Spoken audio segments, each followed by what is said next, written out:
তো হ্যালো বন্ধুরা, চলে এলাম একটা নতুন ব্লগ নিয়ে।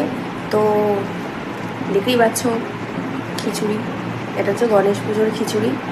তো এই খেতে খেতে তোমাদের সাথে একটু কথা বলবো। আর সে কথা, ভিডিওটা ভালো লাগলে লাইক শেয়ার সাবস্ক্রাইব অবশ্যই করে দিও। তা আমি যেহেতু বলেছিলাম যে আমি তো সার্ভিস করি, তো সারাদিনের ব্লগ আমার সেভাবে শেয়ার করা হয় না। তো এই জাস্ট বিকেল টাইম সন্ধ্যেবেলায় চলে আসি, সন্ধ্যাবেলায় এসে তোমাদের সাথে কথা বলবো। তো গণেশ পুজোরটা দেখতেই পাচ্ছ, ভোগ আছে। তো কে কে ভোগ খেতে পছন্দ করো তাড়াতাড়ি কমেন্ট করো। আর এখন তো অনেক দিন ধরেই গণেশ উৎসব চলছে, তা আমিও বাড়িতে গণেশ পুজো করেছিলাম।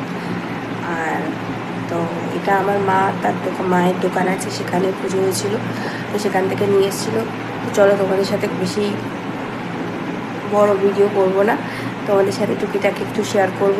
শেয়ার করতে করতে চলো ভিডিওটা একটু স্টার্ট করা যাক। তো চলো তোমাদের সাথে খাওয়া শুরু করে দিই। কে কে ভোগ খেতে ভালোবাসো তোমরা জানাও। তো আমার তো ভোগ থেকে খুব ভালো লাগে। তো আর বলো, তোমরা সবাই কী করছো? সন্ধ্যেবেলায় টিফিন করছো সবাই? তো তোমরা কী কী টিফিন করছো জানাও। আজকে অফিসে আমার কাজ ছিল না,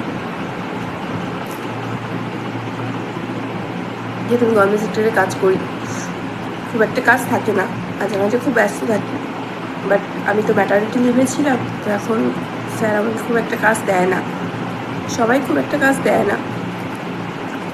টুকিটাকি কাজ করি, আগে করতাম, বাট এখন প্রেশার দেয় না আমাকে কেউ কাজের জন্য।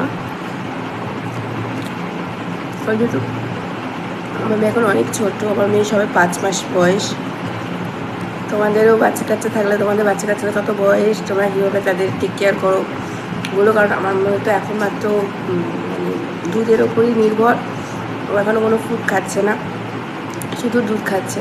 তো তোকে বাচ্চাদের কী কী ফুড খাওয়াতো আমাকে একটু জানিও, আমার তাহলে সুবিধা হবে, তাহলে তোমাদের মতন আমিও আমার বাচ্চাকে টেক কেয়ার করতে পারবো। তো ভিডিওটা ভালো লাগলে লাইক শেয়ার সাবস্ক্রাইব অবশ্যই করে দিও।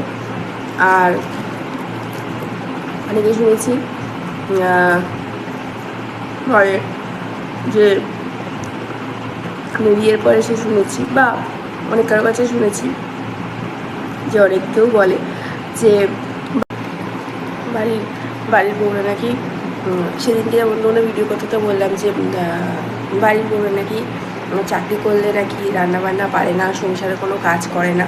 কিন্তু আমার সত্যি কথা বলতে আমার শাশুড়ি নেই, আমার ননদ আছে। তো ননদের তো বিয়ে হয়ে গেছে, ননদ তো শ্বশুরবাড়িতে থাকে, তো ননদের পক্ষে পসিবল হয় না আমার সংসারে আসার, বা আসেন খুব কম আসেন, যেহেতু ওনার অনেক বড় সংসার। তো যাই হোক, সেভাবে উনি আসতে পারেন না। আর তো আমিও একা হাতে সব কিছু সামলাই। তো আস্তে আস্তে পারদর্শী হয়ে যাচ্ছি, খুব একটা পারদর্শী না, তবে হয়ে যাচ্ছি। কী করা যায়, একা সংসার তো করতেই হবে। তবে আমার মা, আমার বেবি হওয়ার পরে, মানে আমার মেয়ে হওয়ার পরে আমার মা এসে অনেকটা হেল্প করেছে। আমার মা থাকে, এখন মায়ের দোকান আছে, যেহেতু পুজোর সময় মায়ের দোকানটা ওকে করতে হবে, সেই জন্য মা একটু দোকানটা যায়, দোকানে একটু টাইম দিচ্ছে।